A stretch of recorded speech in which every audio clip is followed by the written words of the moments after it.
Bom dia! Seja bem-vindo a mais uma aula da Escola Dominical com o professor Lucas. Hoje, iniciando o terceiro e último eixo do ensino de Jesus nos Evangelhos, o eixo do Evangelho de João. Para quem não sabe, nós da Escola Dominical da Igreja Metodista Central de Ribeirão Preto estamos estudando os discursos de Jesus nos Evangelhos e dividimos essa tarefa em três eixos de estudos. Os sermãos, que nós já estudamos todos eles, os 5 sermãos mais o prelúdio de Mateus 23, você pode conferir lá na playlist da Escola Dominical. Contamos também com o segundo eixo, trabalhando as 50 parábolas de Jesus, né? Então você também pode acompanhar lá na playlist, caso você perdeu uma delas. E chegamos no terceiro e último item, né?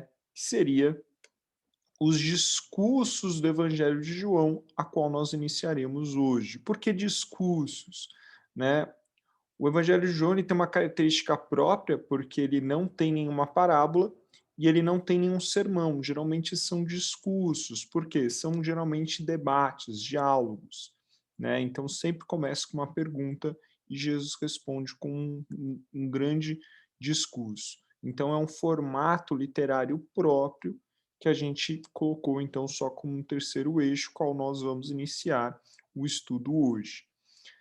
Mas tem algumas peculiaridades, como por exemplo o prólogo de João 1, que é o que nós vamos estudar hoje, que não é um discurso, é uma antecipação do texto, né, os fundamentos daquilo que João pretende revelar nesse evangelho, e também outros elementos como a oração sacerdotal de Jesus, que também não tem um formato tão específico ali dos discursos, mas em vias de regra acaba sendo discursos. Então a gente, como a maior parte do material são discursos, a gente denominou assim. A gente vai estudar em 18 semanas.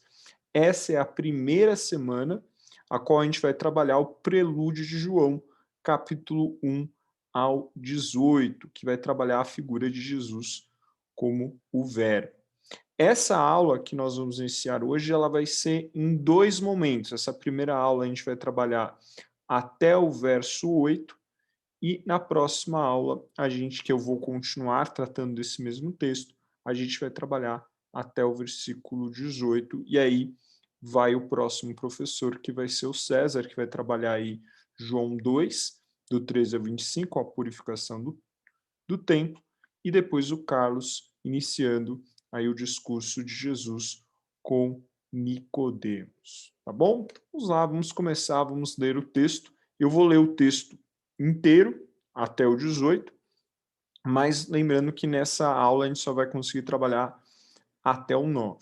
Diz assim: no princípio era o verbo estava com Deus, o verbo era Deus. Ele estava no princípio com Deus, todas as coisas foram feitas por intermédio dele, e sem ele, nada do que foi feito se fez. A vida estava nele, a vida era a luz dos homens. A luz resplandecia nas trevas, as trevas não prevaleceram contra ela.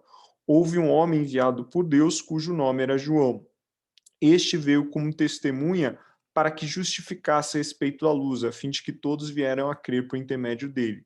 Ele não era a luz, mas veio para que testificasse da luz, a saber, a verdadeira luz que, vinda ao mundo, ilumina todos os homens. O Verbo estava no mundo, o mundo foi feito por intermédio dele, mas o mundo não o conheceu, veio para que era seu, e os seus não receberam, mas todos quantos o receberam, deu-lhes o poder de serem feitos filhos de Deus, a saber que creem no seu nome, os quais não nasceram do sangue, nem da vontade da carne, nem da vontade dos homens, mas de Deus. E o Verbo se fez carne, habitou entre nós, cheios de graça e de verdade, e vimos a sua glória como do unigênito do Pai.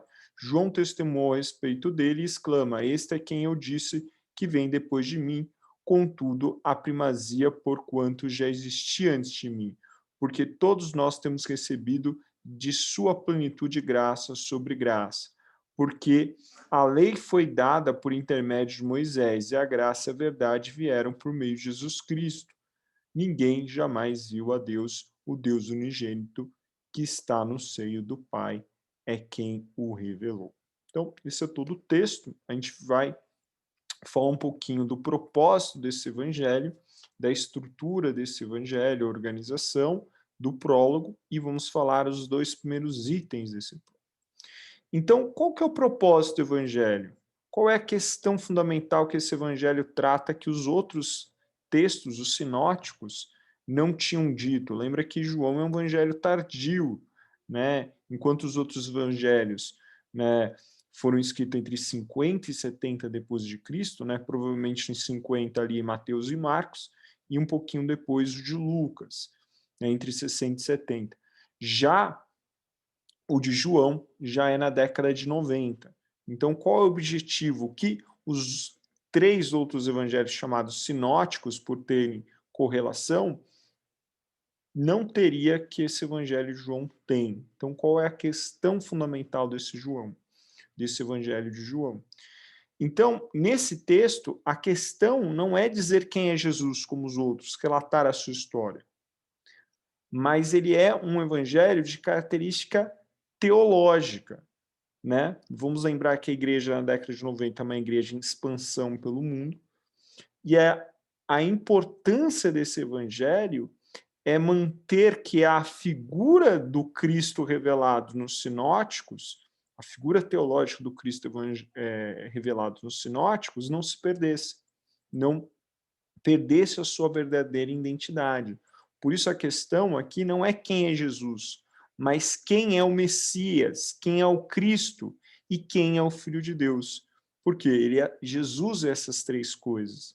E é essa identidade que Cristo não poderia, que a imagem teológica de Cristo não poderia se perder na igreja. Por isso, o verso 20, o capítulo 20, no versículo 31, deixa isso muito claro, né?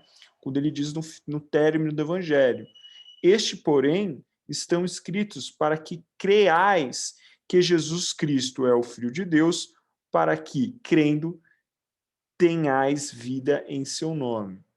Por isso, o Evangelho de João, ele não é um evangelho que quer reconstruir toda a história de Jesus e os seus feitos. Não, não é esse evangelho histórico que Mateus, Marcos e Lucas procura construir, mas é um evangelho que procura, dentro da vida de Jesus, elementos que apontem como o Messias, como o Cristo, como o Filho de Deus.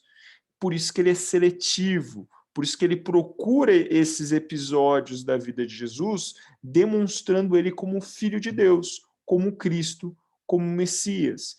Assim, o seu evangelho ele é construído em torno desses temas, e esses temas são correlacionados a grandes discursos. Então, geralmente perguntas são trazidas para Cristo, e Cristo responde a esses questionamentos e se revela como tal, né? Se revela a sua personalidade, se revela como um filho de Deus, se revela como um filho de Deus encarnado, o Messias. E assim, nessa construção desses discursos, a revelação da Trindade, do Filho de Deus, do Messias é construído, e assim mantém a identidade de quem realmente é Cristo, né, dentro dessa igreja que se expande. Então, esse era o propósito, manter a identidade de Jesus Cristo diante da igreja. Por isso que o prólogo, ou o prelúdio, ele é fundamental, porque ele acaba sendo uma síntese de tudo aquilo que a gente vai trabalhar dentro do Evangelho de João. Então, essa passagem do verso 1 ao verso 18 acaba sendo uma síntese do que o Evangelho vai trabalhar. Então, ele acaba sendo, ao mesmo tempo, uma síntese, como apontar quais são os seus fundamentos desse Evangelho. E isso fica claro, como você vê na tabela. Então, no verso 1 e 2, ele fala da figura pré-existente do verbo, do logos e do filho, algo que você vai ver no capítulo 17 do Evangelho. Nele está a vida, no verso 4, algo que você vai ver no capítulo 5. Ele é a luz, algo que você vai ver no capítulo 8. A luz é rejeitada pelas trevas, você vai ver essa retomada com o discurso de Nicodemos em Jesus no verso 19. Ele é a luz que vinha no mundo, também elemento presente tanto no discurso de Nicodemos como no capítulo 12. Ele não foi recebido pelos seus, também é um tema no capítulo 4. Ele nascido por Deus e não da carne, é um tema tanto no capítulo 3 como no capítulo 8. Vendo a sua glória, é um tema do capítulo 12. A verdade se encontra em Jesus Cristo, capítulo 14. Ele é o Filho unigênito, capítulo 3, verso 16. Ninguém via Deus, exceto aquele que está junto ao Pai, capítulo 6. Então, esses elementos, ele acaba sendo uma síntese daquilo que ele quer representar, a identidade de Jesus, a identidade como Filho de Deus, como Messias, como Cristo. Então, essa identidade é o que ele procura revelar. E aqui, no capítulo, nesse prelúdio, nesse prólogo, acaba sendo uma síntese de temas que o próprio Evangelho vai se pautar. Muitos vão dizer que esse prólogo não foi escrito por João, mas foi um outro autor, foi adicionado.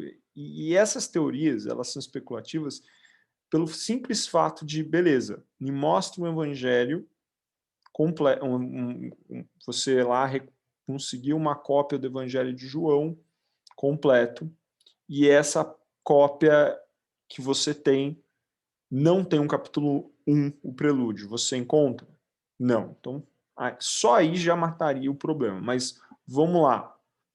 Mesmo não tendo nenhum resquício arqueológico que não tem o evangelho sem o prelúdio, vamos ver se no prelúdio há elementos posteriores, porque se foi adicionado, logo as características da escrita, os temas, os tipos de substantivos e adjetivos no grego não seriam comuns no resto do texto, se fosse outro autor que escreveu. E aí você vê que isso não acontece. Então, o prólogo, como eu já anunciei, ele é uma síntese do próprio evangelho. Então, possivelmente, não dá para ter sido outro autor.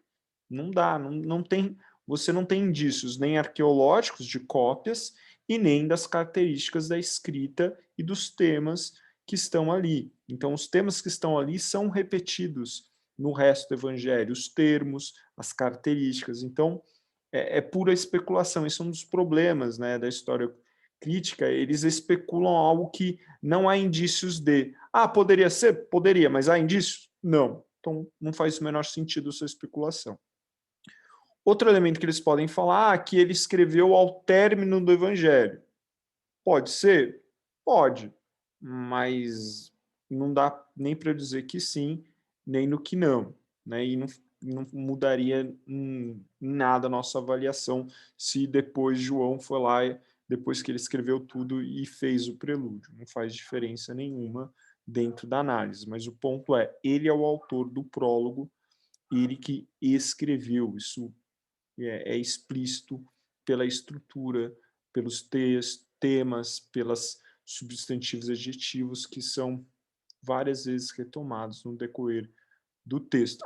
Poderia ser um cara que analisou o texto e se preocupou. Não, é muito improvável, entende? É especulativo, novamente, não tem nenhum indício arqueológico de uma cópia sem essa primeira parte, e aí os termos e os formatos batem. Então, é o autor. Então, esse é o grande problema. Eles vão sempre pelo caminho mais difícil de acreditar. Na história, você não vai pelo caminho mais difícil, vai pelo caminho que as fontes apontam, que é o caso aqui. Seria possível que esse prelúdio João copiou de uma oração, ou de uma canção, ou de uma poesia? Não, porque ele não é uma poesia, ele não é uma oração. Então, ainda que ele tenha uma certa rima, uma certa ritma, ele não tem só uma estrutura poética, ele tem orações curtas, ele tem quiasmos, ele tem uma estrutura em prosa. Então, o máximo que você pode falar é que a estrutura de um texto é uma prosa rítmica, mas ele não é um poema, e sim uma prosa ritma, aponta não uma oração, aponta não uma poesia, né, uma canção da igreja primitiva, mas sim uma preocupação numa estrutura teológica que pode aqui e ali ter alguns elementos ritmos da estrutura que lembra algum elemento de uma poesia ou de uma oração, mas aparentemente não é uma canção ou algo do gênero. É mais uma construção teológica, um prelúdio, né, como nós já falamos. E qual que é o contexto dessa escrita, né? Muitos autores vão falar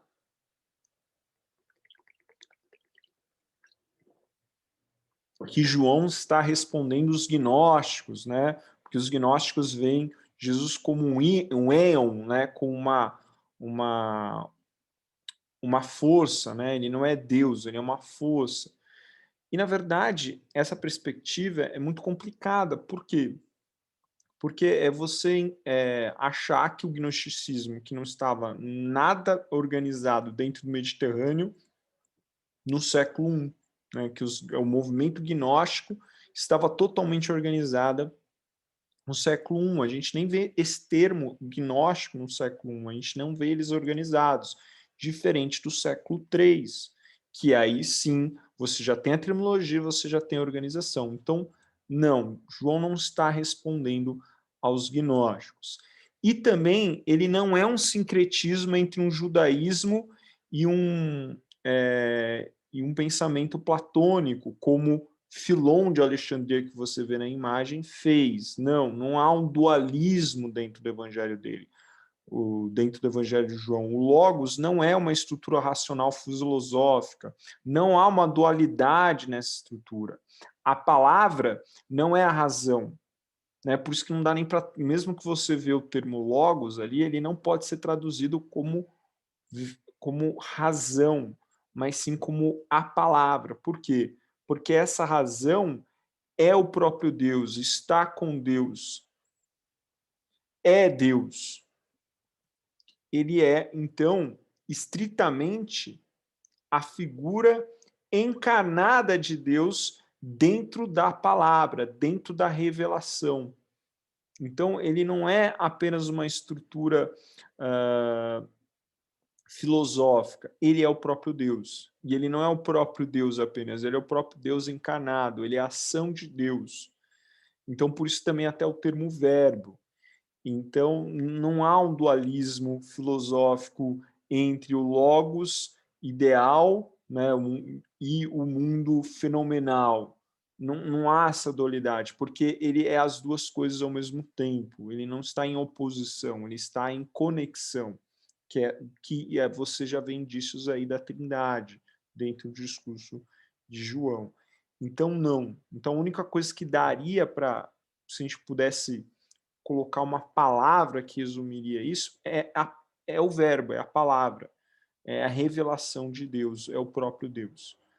Tá? Então, não é um secretismo de Filon, não é uma cópia de Filon de Alexandria e nem é uma resposta ao gnosticismo, como eu disse, é a preocupação do apóstolo João em manter a identidade de Jesus como o Messias dentro de várias culturas aonde o cristianismo está entrando. Está entrando no mundo grego, no mundo romano, no mundo judeu. Então ele quer manter essa identidade, daí a construção do evangelho. Então qual que é o objetivo? O objetivo é retratar Jesus não só como Messias, não só como Filho de Deus, mas como o próprio Deus. Por isso que o relato retrocede à palavra divina. Ele retrocede à eternidade, ele retrocede como um agente da criação, uma fonte de vida e luz. Então, ele não é o logos dos estoicos como uma fria abstração, mas não, ele é a própria pessoa de Deus vivendo entre os homens, onde nós devemos reconhecê-lo e adorá-lo, né? Então, fica evidente que essa palavra é a revelação pessoal de Deus.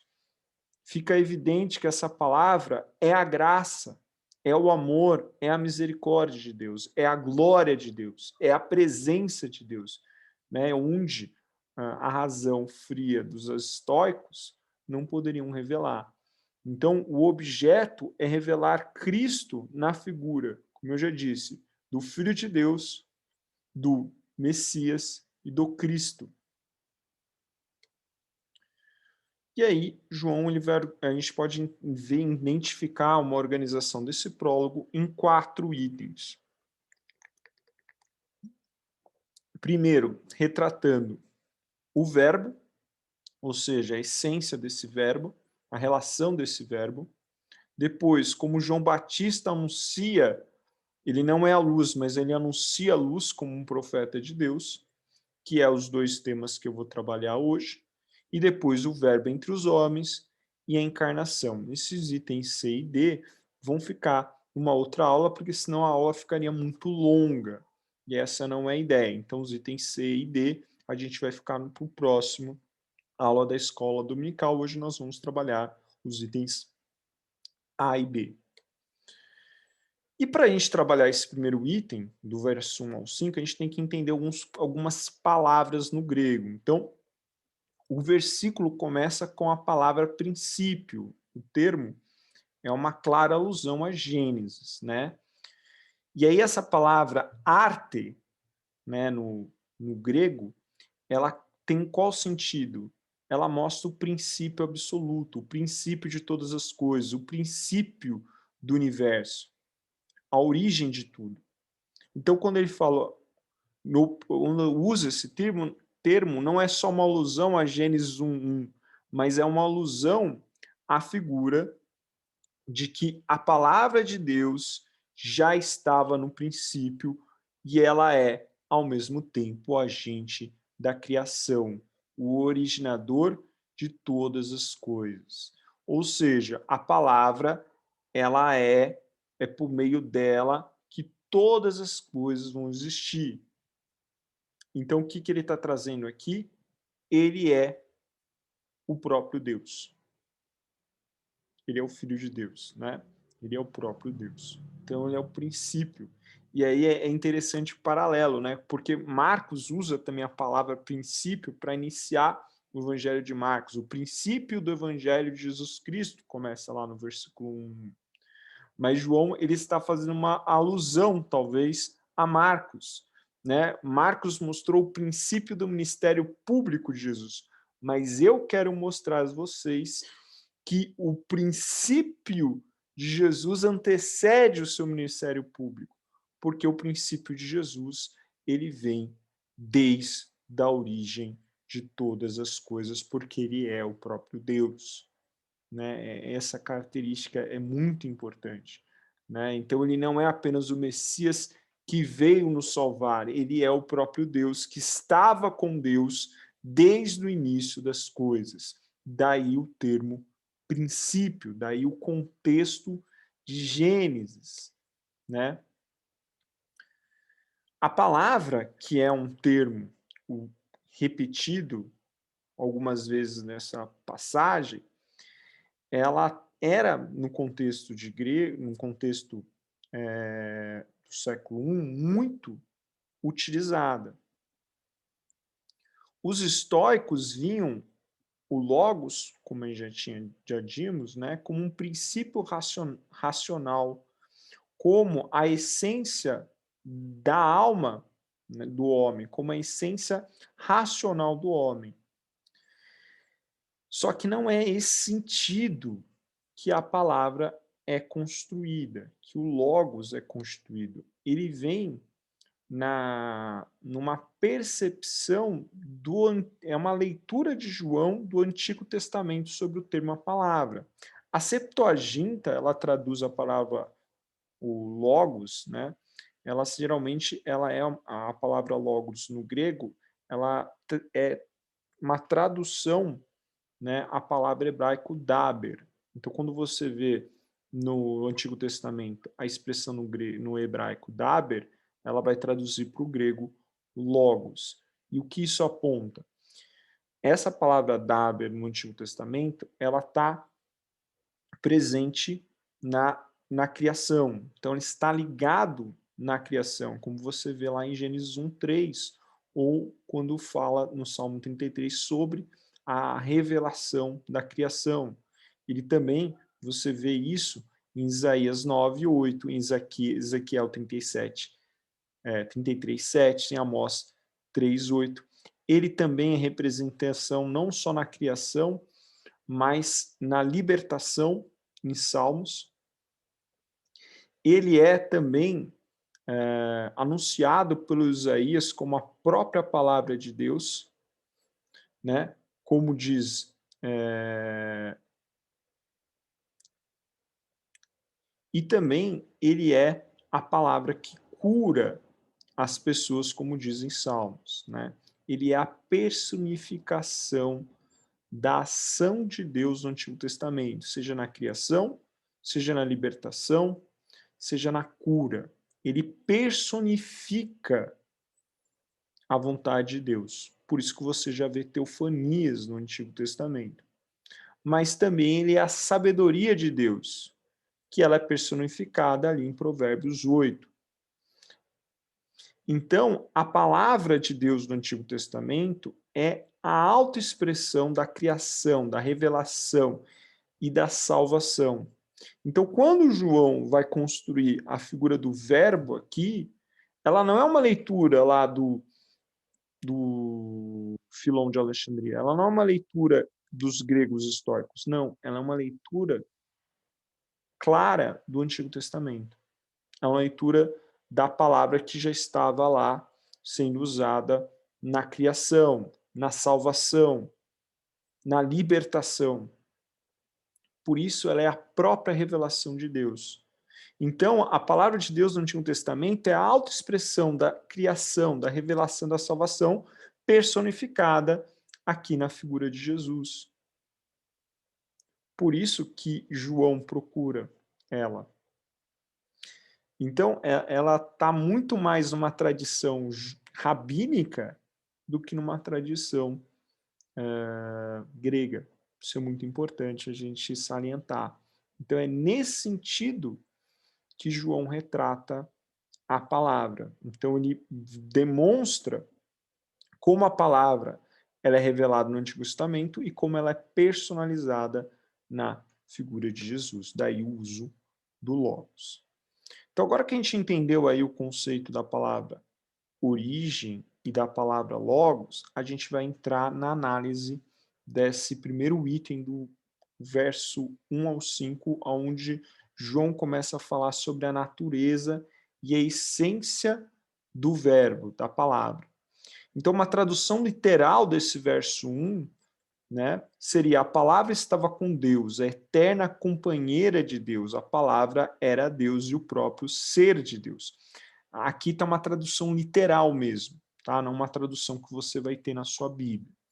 Então, aqui você já vai ver indícios da Trindade, né?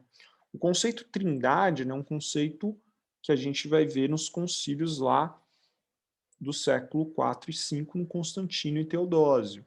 Mas isso não significa que você não tenha essa trindade antes, indícios, resquícios, né? É muito importante você saber o que é trindade, porque ela é o fundamento básico do cristianismo. João já apontava para isso, já havia substância ali, já no final do século I. Então, João revela: Cristo é Deus e Deus é Cristo. Então, isso já aponta para fundamentos da Trindade. E se você desconecta as duas coisas, esse evangelho é uma blasfêmia. Então não dá para entender Jesus apenas como um libertador, como Moisés, ou como um grande rei, como Davi. Eles eram homens, eles eram agentes de Deus, eles não eram o próprio Deus. Jesus é o próprio Deus, é isso que João está tentando revelar. Ele não é apenas o Messias, ele não é apenas um libertador, ele é o Filho de Deus, ele é o próprio Deus. E ele está com Deus e age em Deus, com Deus e para Deus.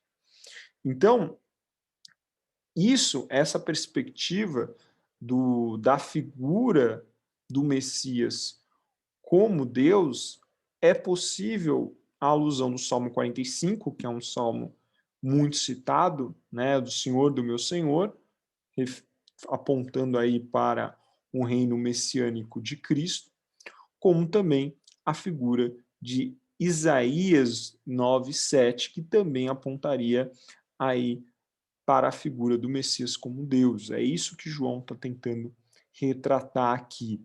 João, não só Jesus como o Messias, mas também como Deus. E aí no verso 2 ele faz uma retrospectiva, dizendo, essa palavra que Deus é exatamente aquela que eu disse, que também era no princípio, e ele estava com Deus. Muitos vão falar no verso 1, eu esqueci de falar, que não existe ali o artigo definido, então não seria Deus, mas seria uma característica de Deus, uma substância de Deus. E aí o Carson vai dizer que existe várias outras passagens, até no mesmo capítulo 1, que muitas vezes o substantivo não vem com artigo definido no grego, e é Deus ali, né? Então, a falta do artigo definido não faz diferença, porque em outros momentos o João faz a mesma coisa e ele indica a questão de Deus. Eu não pus no slide porque é uma questão muito técnica, tal, mas se você ouvir falar um momento disso, não. João está falando que ele é Deus mesmo. E o verso 2, ele reforça isso. E o verso 2 ele reforça isso, e aqui ele coloca o artigo definido. Tá? Então ele reforça, estava com Deus. Então ele quer trazer, essa palavra, e aqui eu tenho uma tradução literal do Carson, né? Essa palavra que Deus é exatamente aquela que eu disse, que também era no princípio e que ele estava com Deus, ou seja, essa palavra que eu estou dizendo é o próprio Deus, estava com Deus, criou todas as coisas e é Deus. Ele reforça e prepara para o verso 3. E aí, o verso 3 vai dizer, assim como em Gênesis, a causa da origem foi a palavra de Deus, e tudo veio a vir por meio dele, e aí você já vê essa ideia em Provérbios 3 e Provérbios 8, né, pela ideia da sabedoria, aqui Jesus é esse verbo, é essa palavra, essa sabedoria personalizada, é a própria palavra de Deus, ou seja, João está tentando demonstrar essa palavra que você vê, que criou, que formou todas as coisas, é o próprio Deus. E aí, novamente, não há um dualismo, tá? Não há um contraponto, tá? Não há um contraponto. João vai distinto aí da visão da grega do dualismo, tá? E aí ele traz as imagens, os símbolos, vida e luz, que vai ser repetido o tempo inteiro, tanto no Evangelho como no prólogo. E elas dão um suporte à ideia de como essa palavra criadora de todas as coisas se encarna na figura de Cristo. Por isso que nela há vida. A vida aqui é eternidade, salvação. Nela há luz, ou seja, é pela graça de Deus revelada em Cristo que nós possamos ser salvos. É por essa graça que a nossa mente é aberta para aceitarmos a palavra de Deus. Né? O Salmo 19 é a luz para os meus pés. Por que meus pés? Para o meu caminho, para a minha direção. Porque Deus, a graça de Deus continua sendo revelada até hoje. É essa graça que faz que o mundo não entre em totalmente caos, onde há respostas de bondade no mundo. Mas não apenas respostas de bondade, mas de resposta de arrependimento e salvação. Então, essa verdade, essa palavra que criou todas as coisas, que estava com Deus, ela é a figura de Cristo. E essa figura de Cristo se revela diante de todos como o caminho para a eternidade, como a luz que ilumina os olhos do homem e dá consciência não só da bondade, todo ato de bondade responde à graça de Deus, como também o arrependimento e fé para a salvação da sua alma, e aí indica o caminho de Deus. Então, quando ele traz a figura da vida e luz, ele traz elementos materiais da expressão de Cristo, da encarnação de Cristo, da pessoa de Cristo. E ele continua. Numa revelação muito, muito sutil e bela, né? Deus é a palavra, é a criação. Deus é a palavra, né? Cristo é a palavra que criou todas as coisas. Mas ele é uma pessoa que revela vida e luz. E aí você começa a ver uma ligação, uma relação íntima entre pai e filho. Tanto aqui no versículo 4, como depois você vê no versículo capítulo 5, 26. Né? Onde você vê, mas a existência própria do pai e do filho, a trindade aqui revelada. E ele é a luz do mundo, a vida.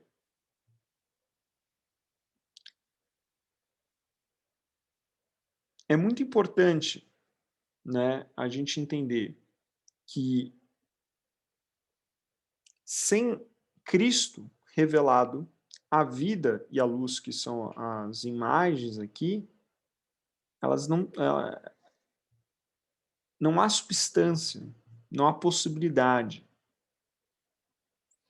Então, a mesma vida, é esse o paralelo que é a mesma vida que você vê em Gênesis, que criou todas as coisas, como ele diz no verso 31, de forma perfeita, completa, é a mesma vida revelada na figura de Cristo.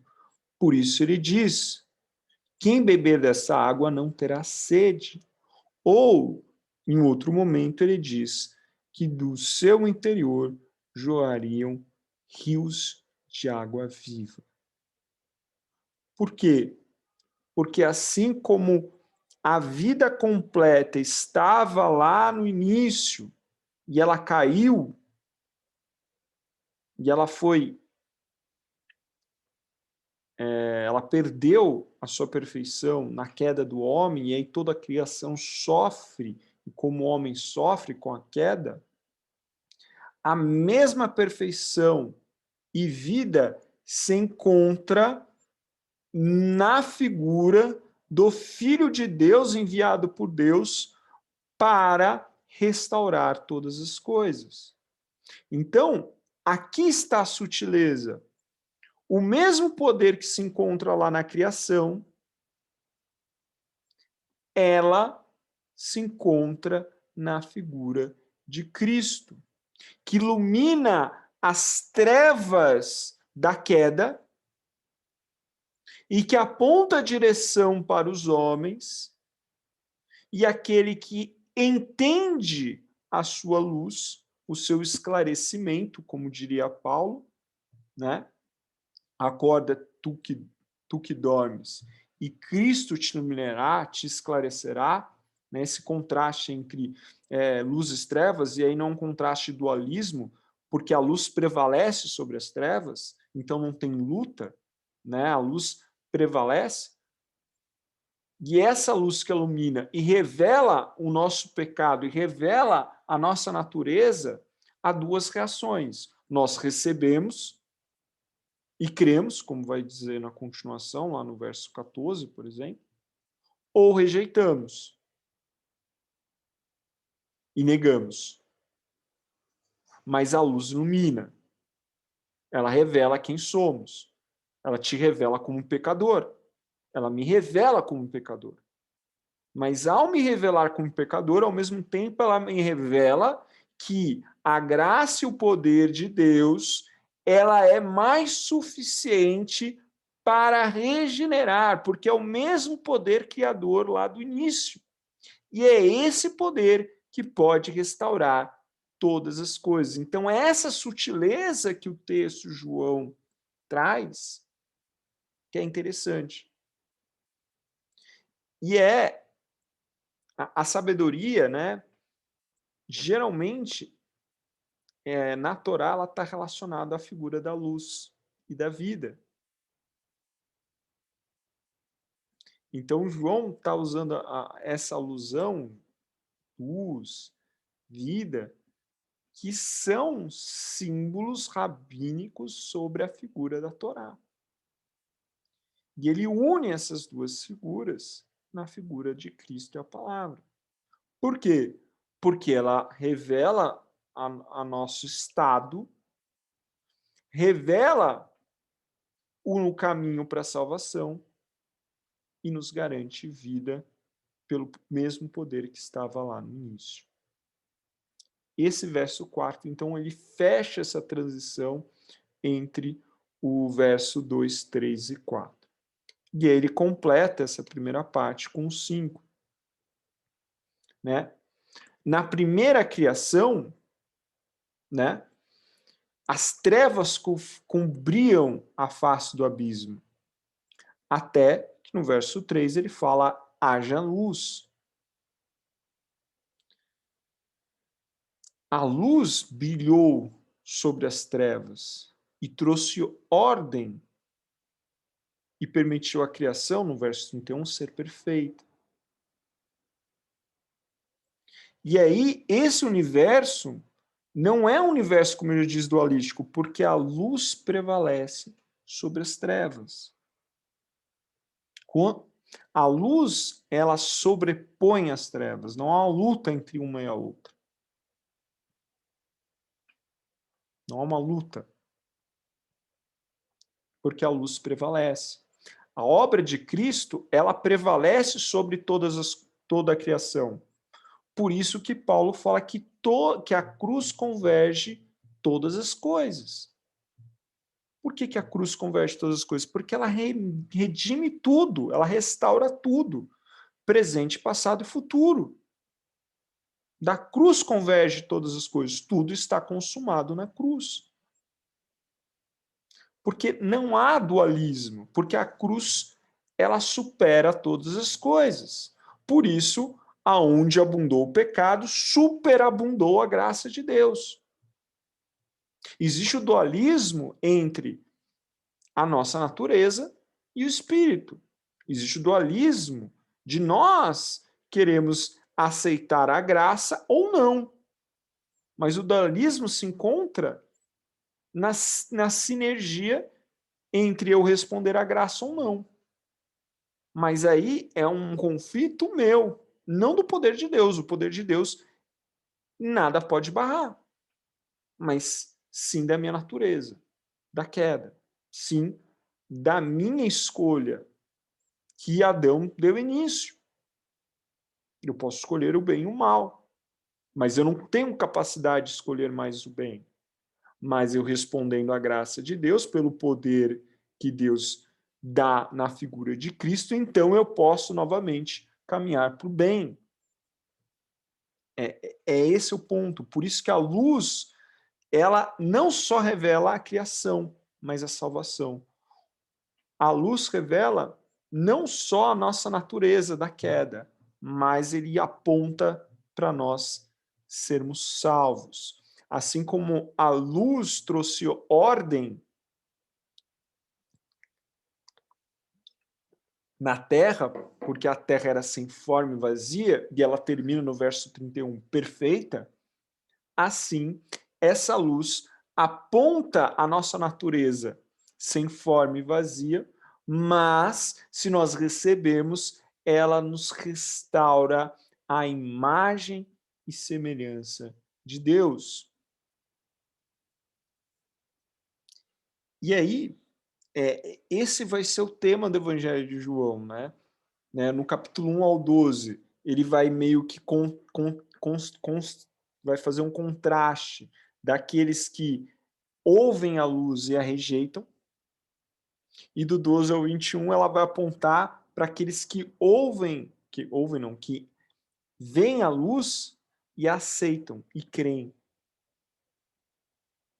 né? Ele fica nessa responsabilidade da graça, a graça responsiva, né? Não é só um ato de Deus, mas é um ato da resposta do homem, uma sinergia que a gente vê na análise de Wesley. Então, a, a verdade, que é a luz, brilha nas trevas, mas aqueles que querem permanecer nas trevas não entenderam.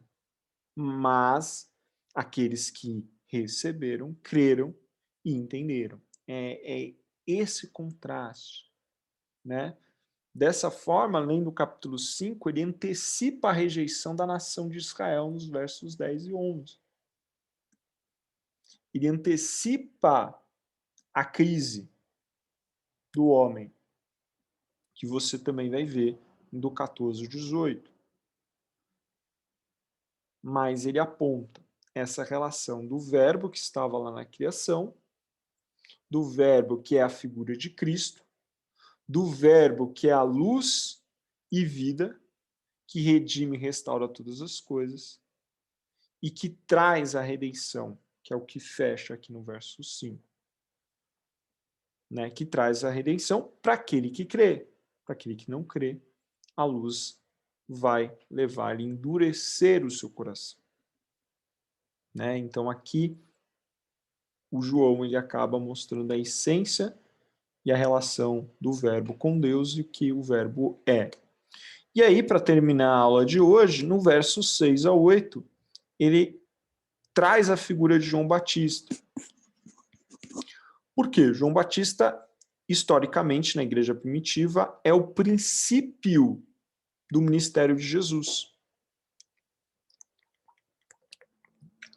E aí ele faz aquele paralelo que eu já tinha anunciado que ele faria, né? Que Jesus primeiro mostra, João primeiro mostra que o princípio de Jesus não é o ministério público, mas é estar com Deus e ser o próprio Deus e agir sendo a palavra de Deus, e essa palavra de Deus é luz e vida a todos. E aí ele conecta essa figura de que essa verdade e luz, essa palavra e luz personalizada na figura de Cristo e apontando a redenção de todos os homens, ela é representada na figura de Cristo. Então ele faz uma ponte, né, no início do ministério público. Então ele está unindo a personalização de Cristo histórica, humana, a figura de Cristo desde o início com Deus. Ele liga as duas coisas aqui. Ele liga o princípio do ministério de Jesus ao princípio de Jesus em Deus. Ele faz essa conexão. E quem vai anunciar esse Cristo? João Batista. Então, João Batista já preparava o reino dos céus, né? E ele vai dar a primeira revelação de Jesus. Ele não era a luz, mas ele anunciava da luz. E aí, o texto de João traz a figura de João Batista como uma figura comissionada pelo Todo-Poderoso. Ele coloca a figura aqui de João Batista na mesma categoria de Moisés e dos profetas. Ou seja, ele é um mensageiro de Deus que testemunha a vontade de Deus,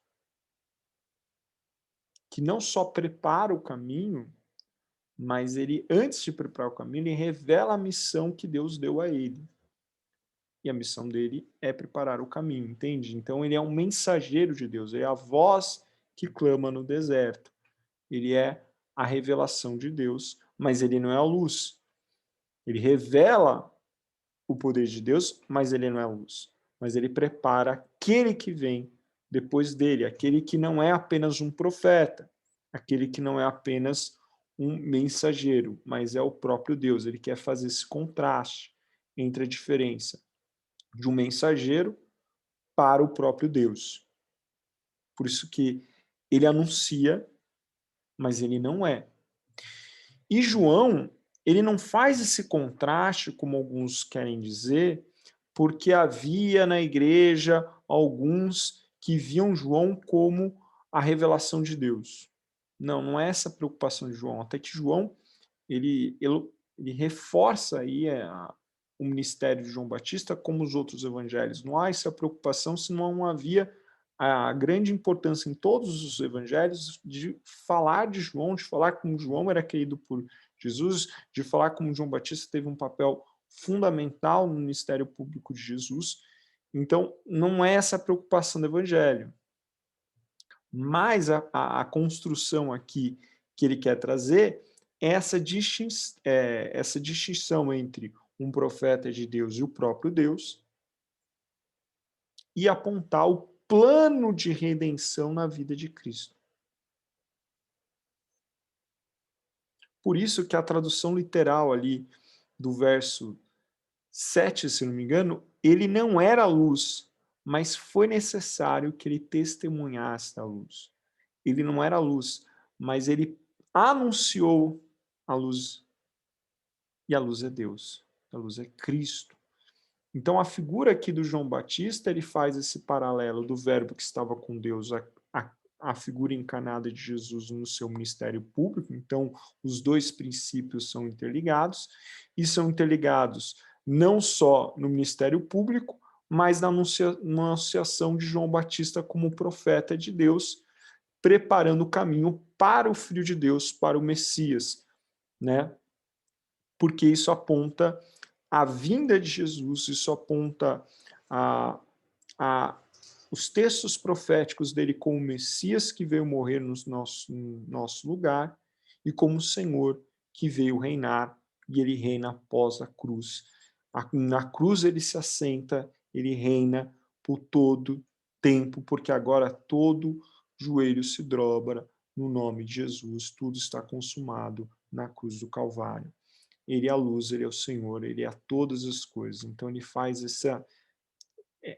essa conexão, né, entre o princípio, Cristo, o Filho, não profeta, não um rei, não um homem, mas o próprio Deus que veio restaurar todas as coisas. Então, essa conexão que ele faz com o João Batista. Tá bom? Então a gente para por aqui.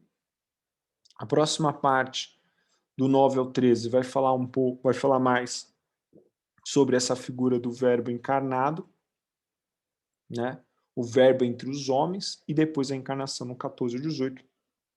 E aí ele traz de novo João Batista na construção da encarnação.